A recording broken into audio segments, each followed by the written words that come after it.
Hey, what's up? It's Matt in Japan. Welcome back to my channel. And today we're taking a look at from Transformers Rise of the Beast. This is Deluxe Class Bumblebee. This is one of the many figures I picked up at my local Toys R Us here in Japan. And yeah, just very happy to see Transformers back on the shelves. It's been way too long. Anyways, let's take a quick look at the packaging here. First and foremost, you have the Transformers Rise of the Beast logo on the very top. You get that sort of hieroglyphic image there with a little hook there. And then Takara the age, Transformers down the side, Bumblebee. He is a deluxe class figure, all in Japanese there. And a picture of Bumblebee that kind of wraps around to the side. You have your Authentics logo there. You see Bumblebee hanging out in the open packaging. On the bottom, you have your product info. On the side, you have a close-up image of Bumblebee's head.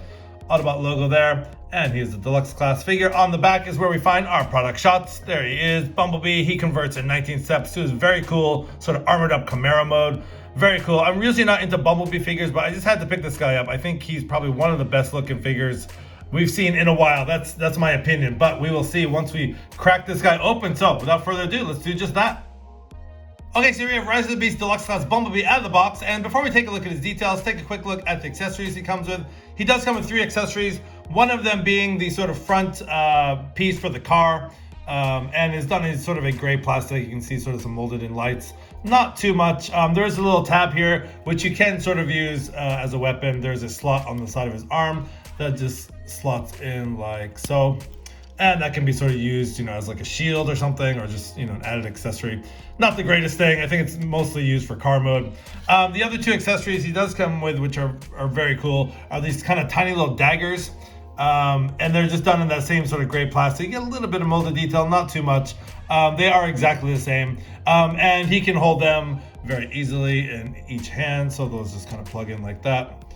And on his other hand, like that. So if you have him totally armed up, you can put this, slot that in as well, and sort of have him armed up with both little sort of daggers, almost little swords here, and that piece on the side. So yeah, pretty cool. Now this is actually, we'll see this in car mode, but it's actually pretty ingenious.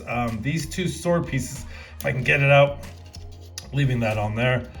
These 2 sword pieces will combine and form the front of the car. So they basically they will just slot in like so, and that basically becomes the front of the car. So very, very cool. I really like that. I think that's very ingenious. So putting the accessories aside for now, just taking that off. Now, right out of the box here, there are some QC issues. One of them being this tab right here. There is a tab and there is a slot. I don't know if you can see it. It's right there. But when you go to tab it in, it doesn't stay tabbed in. I think I can fix that. Maybe a little bit of nail polish or something, make a little tighter connection. That's just one thing I noticed. And then also, I really hate when figures do this. It has like that loose neck syndrome. Now there is a tab right here, but I can't for the life of me find out. I don't know if it's maybe for vehicle mode, but again, this, when you go to move his head or like up and down, like this part just comes up. I think on the old, was it the Siege Megatron, had that too, and it just drove me crazy. It's like, if you're gonna put a tab there, like have it tab into something. So I don't know if I'm missing something, but for right now, so that and the fact that this doesn't tab in. So anyways, taking a look at the details. Now, the first thing I will notice, or maybe you will notice too, is the paint difference between the paint and the plastic. It's pretty bad. It's, I call it sunstreaker syndrome. Definitely some sunstreaker syndrome going on here. We'll probably see it more in vehicle mode, but for now, let's get into his robot mode details. Now, the head sculpt is very good. I really like it. Classic Bumblebee, you get the powder blue eyes for the paint for the blue eyes for the paint for the blue eyes. Can't talk today, and you get some nice silver detail for the mouthpiece. And overall, yeah, I mean, we've kind of seen this head sculpt a million times. But going down the figure too, you get some really nice detail. You get the Autobot logo there. You get some nice sort of light blue paint again for the headlights. You get some nice sort of gunmetal gray in throughout the chest piece. And then some nice molded detail in through the ab section. This is yellow paint here. The rest is just done in plastic. And going down the legs, again, you get a little bit of silver paint for the shins and not much else. You get some nice molded detail for his sort of hiking boots. I'm not a big fan of these sort of ridged pieces here. I'm not sure why they, chose, it's some nice molded detail, but I don't know. It just looks like he's wearing hiking boots. So anyways, that is how he looks from the front. That is how he looks from the back. Now, out of the packaging, he does come with this piece down. So that is just on a hinge, so you kind of have to just fold that up. And not too bad of a backpack. The wheels fold out, and you get some, you can see the translucent blue plastic for the doors. But yeah, a very cool silhouette, very Bumblebee. Okay, so articulation for Deluxe Class Bumblebee from Rise of the Beast. One thing, and again, I showed you this, his head does go up and down, but just because that piece doesn't tab in, it is on a swivel joint, so it can go all the way around very, very tight. Now, there is some clear blue plastic on the back of his head, but I don't think, I don't know why. There's no light piping at all. So his head can go all the way around, and it does have some nice movement. And otherwise, because that piece doesn't tab in, again, you get the up and down. And then his shoulders are on ball joints, you can see there. So he's kind of moving that out of the way. He does get a full range on the arm. He does get a elbow joint there, an elbow swivel rather. And then he does have about a 90-degree at the elbow. Now, his arms are different on each side. Again, that piece, God, it's driving me crazy already. It's not tabbing in. His arms, hands rather, this hand has a full swivel. There's actually some articulation on the hand. Now on this other hand, it's actually pretty cool. You do see there's a peg there. And if you kind of take that out, if you separate the yellow piece from the black and kind of move it out, it can be a little tricky, but it does come out, I think. Yeah, and then basically you can fold that this way and it creates a blaster on this arm. Again, geez, this is so bad. This is this is why I don't like Bumblebee figures, because they're just so reminds me of the Studio series. They're just so floppy, and I want to like this guy. Anyways, and then you can create a blaster for this arm, which is very, very cool. And it is blast effect compatible, so you can throw a blast effect in there and have Bumblebee as he plays hide and seek. You can have Bumblebee shooting away. So very, very cool. So that's a very cool inclusion on the articulation section. And then to get it back, you just kind of pull that out, flip it around 180, and then you want to push it back in so you see the tab there. So anyways, yeah, he's got articulation on his chest. There we go. Yeah, look at that. Great. On the waist here, going down the waist, he does have waist articulation. Again, it does get hindered a little bit by the backpack, but not too bad, not too bad. And then, yeah, this is really bad. I'm gonna fix that. Okay, come on, stay tabbed in. Okay, for his legs, he can't really do the full splits, kind of 3/4 splits, I guess. Again, kicking back is a little bit difficult because of the back piece. Kicking forward is not too bad. He does have some tight, actually ratcheted knee joints. So if you can hear that, there's 2 clicks there for the knee. So he gets 90 degrees at the knees. And then these are just ball jointed pieces on the hips. So you do get some hip movement there.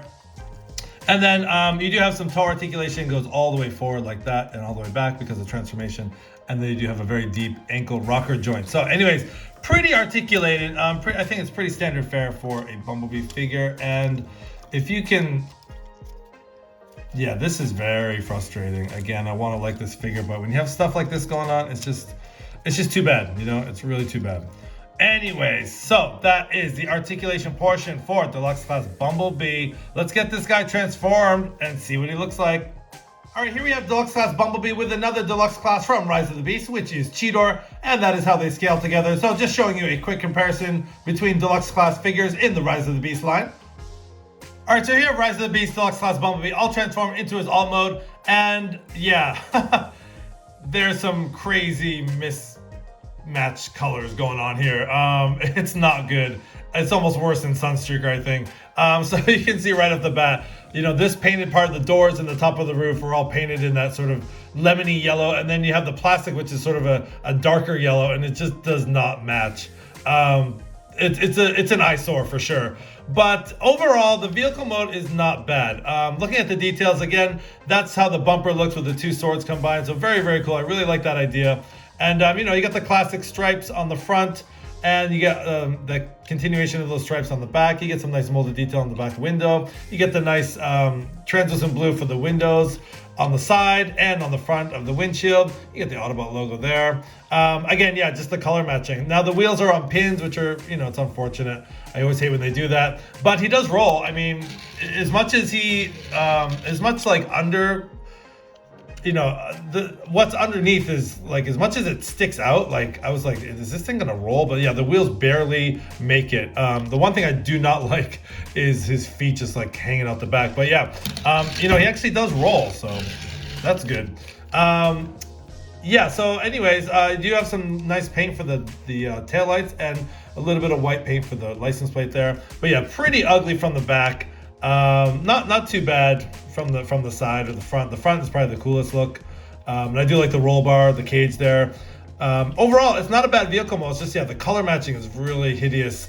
And the fact that the undercarriage is just really, you know, it's very bulky and, but, you know, good thing it does roll. So anyways, a quick comparison between the Beast Changers, the, what's it called? The Beast Combiner Bumblebee and the Deluxe Class Bumblebee. You can see how they scale there.